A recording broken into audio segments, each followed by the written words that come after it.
नमस्कार, बहुत स्वागत है आपका हमारी इस खास पेशकश में। मैं हूं आपके साथ ऋतु ज्ञानवानी। पर्यावरण की सुरक्षा पृथ्वी के अस्तित्व के लिए जरूरी है। आधुनिकता के पीछे भागता इंसान पर्यावरण को किसी ना किसी रूप से नुकसान पहुंचा रहा है, लेकिन एमपी और छत्तीसगढ़ के कई गांव ऐसे हैं जो पर्यावरण को बचाने के लिए अपने दम पर मुहिम चला रहे हैं। गांव के लोग दूसरों के लिए किसी प्रेरणा से कम नहीं हैं। कहीं बंजर पहाड़ी पर हरियाली की चादर बिछा दी गई है, तो कई पेड़ पूजे बन गए हैं, तो कहीं जल संकट से निपटने के लिए इंतजाम किए गए हैं। आज ऐसे ही लोगों को मिलेंगे जो बने हैं पेड़ के पहरेदार।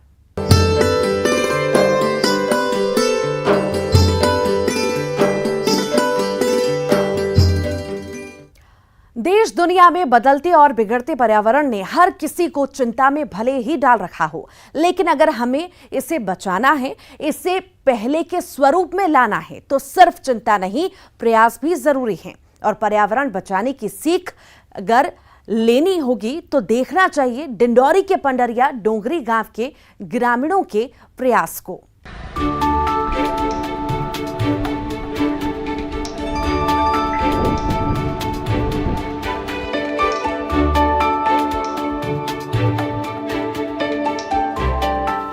जंगल को बचाया भी और कमाई भी कर ली।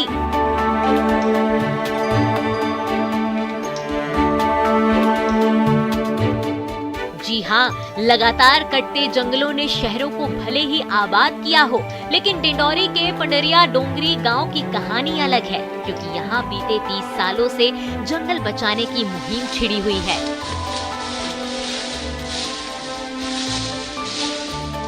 ग्रामीण 40 एकड़ जमीन पर लगे हजारों पेड़ों की पहरेदारी खुद करते हैं। 2 गांव की सरहद पर ये जंगल है, जिसे ग्रामीण क्षेत्र में डोंगर या डोंगरी कहा जाता है, और इसलिए इस गांव का नाम भी पंडरिया डोंगरी हो गया है। ग्रामीण बताते हैं कि वर्ष 1994 में यहाँ चारों तरफ सिर्फ कटे हुए पेड़ों के ठूंठ नजर आते थे। तब ग्रामीणों ने फैसला किया कि इस जगह को हरे भरे जंगल में तब्दील किया जाएगा, और पूरा गांव शिद्दत के साथ इसमें काम में जुट गया, और नतीजा अब आपके सामने है। इतना ही नहीं, इन पेड़ों की सुरक्षा भी की जाती है और पेड़ काटने वाले पर जुर्माना भी। ग्रामीण जंगल की देखभाल करने के साथ वानिकी कार्य भी करते हैं, जिससे होने वाली कमाई को गांव के विकास और जरूरतमंदों की मदद में खर्च किया जाता है।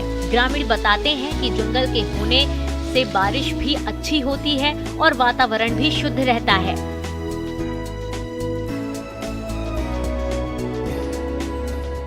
कड़ी मेहनत करके हमने यहाँ पे ऐसे नियम लगा करके लोगों को यानी काटने से रोके। अगर कोई भी काटता है इस जंगल को, तो सर्वप्रथम पहले हम 5000 इसमें राशि जुर्माना के रूप में ठहराए थे। फिर लगभग 2 लोगों को इसमें 5000 की राशि से जुर्माना भी किए हैं हमने। आज से 8, 10 से 15 दिन पहले यूकेलिप्टिस, जो नीलगिरी के नाम से भी जानते हैं अपन, 200 पेड़ यहाँ पे लगे हुए थे, जिनको हमने बेच करके लगभग 6 लाख रुपया करीब इसमें इनकम हमने लिया है। इमारती लकड़ी भी यहाँ से कट के मतलब पेपर मिल भी गया है, डिपो भी गया है। इसमें बहुत सारी जड़ी बूटी भी हैं और प्राकृतिक ये हवा इसमें हमको शुद्ध मिल रहा है, जिससे स्वास्थ्य हमारे इसमें फ़ायदा है।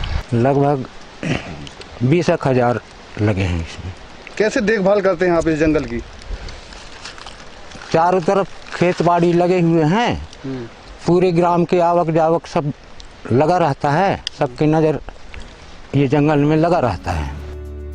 ग्राम पंचायत के सचिव जंगल के प्रति ग्रामीणों का समर्पण देखकर हैरान हैं, और उन्होंने ग्रामीणों के इस मुहिम की जमकर तारीफ की है।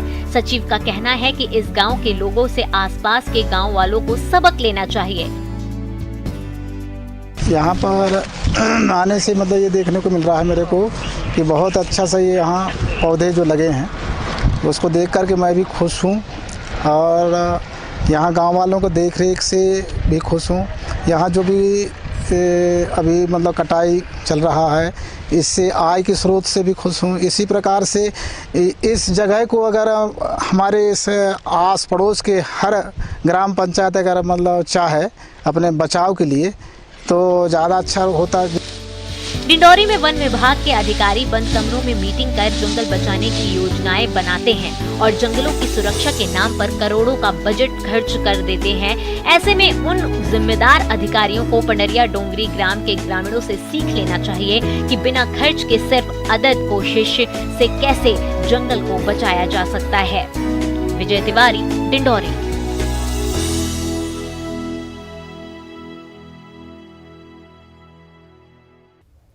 पर्यावरण का संरक्षण जरूरी है, ये कहने की बात नहीं है, इसे समझना और इसके लिए प्रयास करना जरूरी है।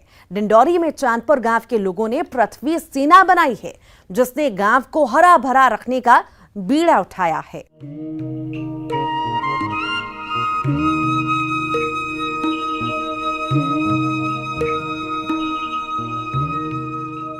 जंगल और जीव जंतु हमारे इकोसिस्टम का हिस्सा हैं। ऐसे में इनका संरक्षण बेहद अहम माना जाता है।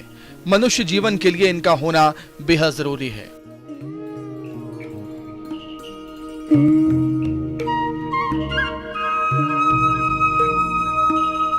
लेकिन आधुनिकता की अंधी दौड़ से इकोसिस्टम का नुकसान पहुंच रहा है। जंगल सिमट रहे हैं। ऐसे में जीव जंतु की संख्या भी कम होने लगी है। लेकिन डिंडौरी जिले के चांदपुर गांव के लोग पर्यावरण के महत्व को समझते हैं और यही वजह है कि इन लोगों ने बनाई है पृथ्वी सेना। गांव के जितेश बताते हैं कि पृथ्वी सेना 2 लोगों से शुरू की गई थी, लेकिन अब गांव का तकरीबन हर युवा सेना में शामिल है।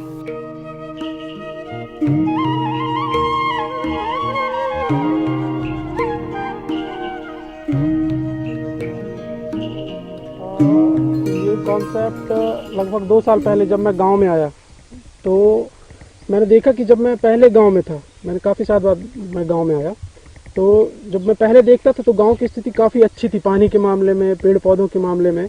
लेकिन जब 2 साल बाद मैं लौटा तो हम लोग के आसपास के गांव तक जल संकट पहुंच चुका था और काफ़ी हद तक हमारे गांव में भी पहुंच चुका था। यहाँ के कई सारे बोर फेल हो गए थे। इसके साथ साथ जंगल की कटाई बहुत बुरी तरह से हो चुकी थी। तो धीरे से हम 2 लोगों ने शुरू किया। हम लोग जितने गांव में छोटे छोटे पौधे थे उनको पानी दिया करते थे। फिर धीरे धीरे जब नई पीढ़ी इसको देखी, जो हम लोग के एज के लड़के हैं, उन्होंने देखा तो उन्होंने सहयोग देना चालू किया और सहयोग देते जब 2-4 हफ्ते हो गए तो हम लोगों ने इसको एक नाम दिया, क्योंकि हम पृथ्वी के संरक्षण के लिए काम कर रहे हैं। पृथ्वी सेना में गांव के ही करीब 25 युवा समेत छोटे छोटे स्कूली बच्चे भी शामिल हैं। इन लोगों ने अब तक गांव में 2000 पौधे लगाए हैं। ज्यादातर पीपल और बरगद के पेड़ हैं। सेना पिछले 3 साल से लगातार काम कर रही है। पौधों की सुरक्षा, सिंचाई का भी ख्याल रखा जाता है। लगभग हम लोग की टीम में 200 से ज़्यादा मेंबर हैं और हम लोग 1000 से 1500 पौधे अभी तक लगा चुके हैं, जिसमें ज़्यादातर पौधे पीपल और बरगद के हैं। क्योंकि इनको हम इसलिए लगाते हैं कि इनमें ऑक्सीजन की मात्रा ये ज़्यादा इमिट करते हैं। इसमें क्योंकि पत्तियों की संख्या ज़्यादा होती है पीपल में, इसलिए इसमें ऑक्सीजन की मात्रा भी ज़्यादा निकलती है। इसलिए हम पीपल और बरगद को ज़्यादा लगाते हैं। और दूसरा कारण ये है इसको लगाने का, क्योंकि ये हम लोग की आस्था से जुड़े पौधे हैं, हम लोग की संस्कृति से जुड़े पौधे हैं। लोग इनको क्षति नहीं पहुंचाते हैं, तो इनका संरक्षण में हमें सहयोग मिल जाता है। इस कारण हम पीपल और बरगद के पौधे ज़्यादा लगाते हैं। पृथ्वी सेना से जुड़े लोगों का कहना है कि एक छोटे से गांव में पौधे लगाने का अभियान शुरू किया जा सकता है, तो आखिर शहर के लोग ऐसा क्यों नहीं कर सकते? इनका मानना है कि पेड़ की वजह से शहर की आबोहवा शुद्ध होगी। तुरंत का उदाहरण ले लें कि एक महामारी आई और सभी को ऑक्सीजन की कीमत बता दी। इतने पैसे लेके ऑक्सीजन लेने जा रहे हैं, ऑक्सीजन नहीं मिल रही है। तो हम लोग ग्रामीण क्षेत्र के लोग इतना अपना मेहनत कर रहे हैं ऑक्सीजन के लिए।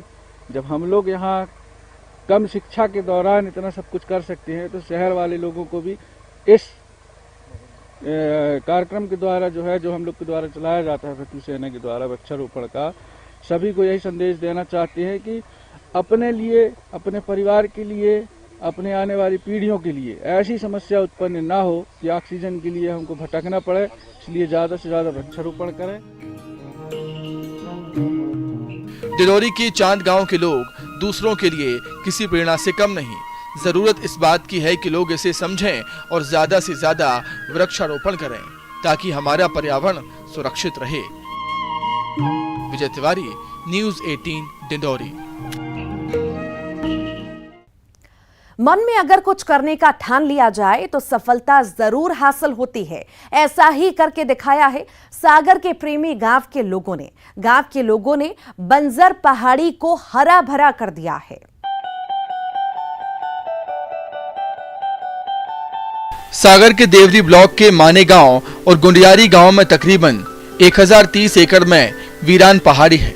हालांकि अब ये वीरान नहीं, पहाड़ी ने हरियाली की चादर ओढ़ ली है। ये सब माने गांव और डुंगरिया गांव के लोगों की मेहनत का नतीजा है। मेहनत कोई 1 या 2 साल नहीं, बल्कि बंजर पहाड़ी को हरा भरा करने में 23 साल लगे हैं। पहाड़ी पर 70% सागौन के पेड़ हैं। इसके अलावा महुआ, धवा, अचार, करिया, सेज के भी पौधे लहलहा रहे हैं। 23 साल पहले इस पहाड़ी पर घास भी बमुश्किल से उग पाती थी, लेकिन अब इसकी हरियाली मन मोह लेती है।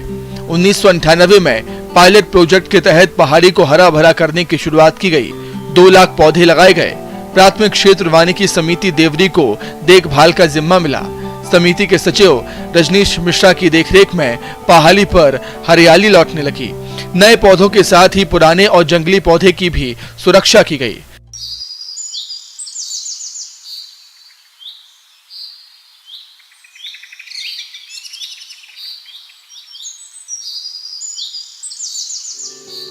रजनीश मिश्रा की मेहनत को देखकर गांव के दूसरे लोग भी इस मुहिम से जुड़ने लगे। अब हालात ये हैं कि चारों तरफ हरियाली है। जन भागीदारी से जंगल अब लोगों के लिए सौगात बन गया है। इससे कोई स्वार्थ नहीं है, ऐसा ही मुझे छोड़ के जाना है, ऐसा ही जाएंगे। बस अब आगे की भविष्य ये ग्रामीण समझे और आगे के लोग बात समझे। कुछ कर गुजरने की तमन्ना हो तो मुश्किल राह भी आसान हो जाती है। सागर का ये जंगल इस बात की तस्दीक करता है। इस बात की भी प्रेरणा मिलती है कि जंगल बनाए जा सकते हैं, वृक्षों को संरक्षित किया जा सकता है। जरूरत केवल इच्छा शक्ति की है। रचित दुबे, न्यूज़ 18 सागर।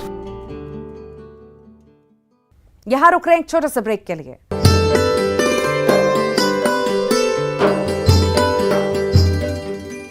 एक बार फिर स्वागत है ब्रेक के बाद। दुर्ग जिले के डुंडेरा गांव के लोगों ने 8 लाख वृक्षों की रक्षा कर एक सुंदर उपवन बना दिया है। यही नहीं, गांव के लोग अपना सुख दुख भी पेड़ों से बांटते हैं।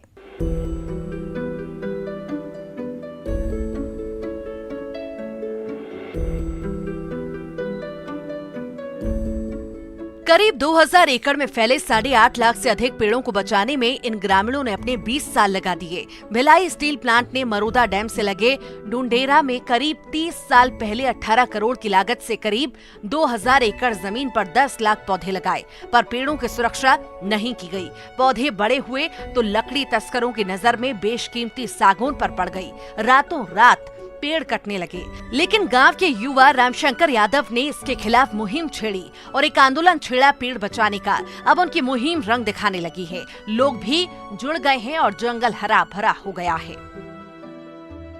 एक जन आंदोलन का रूप भी दिया। इसको इस तरह से समझाने के साथ साथ में इसको जन आंदोलन का रूप दिया। बताया कि ये पेड़ जो है 18 करोड़ की लागत से रोपे गए हैं और यहाँ जो काला काला कार्बन का चिप्स जो दिखाई देता था पानी के ऊपर में तैरते हुए, वो जो है इन पेड़ों के वजह से रुका है। और लगातार मुहिम चलाया। सड़क चौड़ीकरण के नाम पे जो पेड़ों की कटाई हो रही थी उसके खिलाफ भी हम लोगों ने आवाज़ उठाई। इसके अलावा यहाँ पे मरोदा डैम का जब विस्तारीकरण किया गया था नर्सरी के आसपास, तो वो पहाड़ी था, वो पूरा बंजर था, लेकिन वहाँ पे हम लोगों ने बीज ले जाके छिड़का और जो पौधे जो जगते थे उसको काटने से लोगों को मना किया और आज उसके परिणाम स्वरूप लगभग 2 लाख पेड़ वो तैयार हुए हैं। तो काफ़ी संघर्ष करना पड़ा। कई लोग तो टंगिया लेके दौड़ाते थे, तो उससे भी हम लोग को फेस करना पड़ा है और आज विजय प्राप्त हुआ। इतना विशाल का ये जो वन के रूप में तब्दील हुआ है, ये हम लोगों के लिए बहुत बड़ा उपलब्धि है।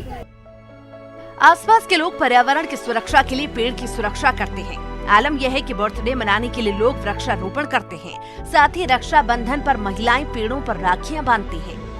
हम अपने भाइयों के साथ साथ जो हमने पेड़ लगाए हैं उनकी संरक्षण के लिए राखी के पर्व में पेड़ों को भी रक्षा सूत्र बांधते हैं और उनकी संरक्षण का हम दूसरों को भी संदेश देते हैं और खुद संरक्षण करने की प्रतिज्ञा लेते हैं। आज इन वृक्षों की रक्षा के लिए पूरा गांव जुटा रहता है। मानो ये वृक्ष उनके परिवार का हिस्सा हो गए हैं। इनकी मेहनत का ही ये नतीजा है कि इन्होंने 50,000 ढूंढ को सहेजा और उन्हें वृक्ष बना दिया। ये लोग 8.5 लाख वृक्षों की रक्षा कर रहे हैं। और जितने भी जंगल है यहाँ पे उसको हम ही लोग ने सुरक्षा देकर बचाए हैं। और इसके अलावा यहाँ पे हम लोग जितने भी सर्प वगैरह है और बाकी जीव रहते हैं बाहर आसपास में, उसको यहाँ लाके छोड़ते हैं। जब कोरोना काल में लोग ऑक्सीजन के लिए तरस रहे थे, तब यही वृक्ष लोगों को भरपूर ऑक्सीजन दे रहे थे। कोरोना का असर डुंडेरा गांव में न के बराबर रहा। डुंडेरा गांव में शुरू हुए आंदोलन का असर आसपास के गांवों में भी हुआ। लोग वृक्षारोपण कर रहे हैं, साथ ही पेड़ की रक्षा के लिए जागरूक हो रहे हैं। मिथिलेश ठाकुर, न्यूज़ 18 दुर्ग।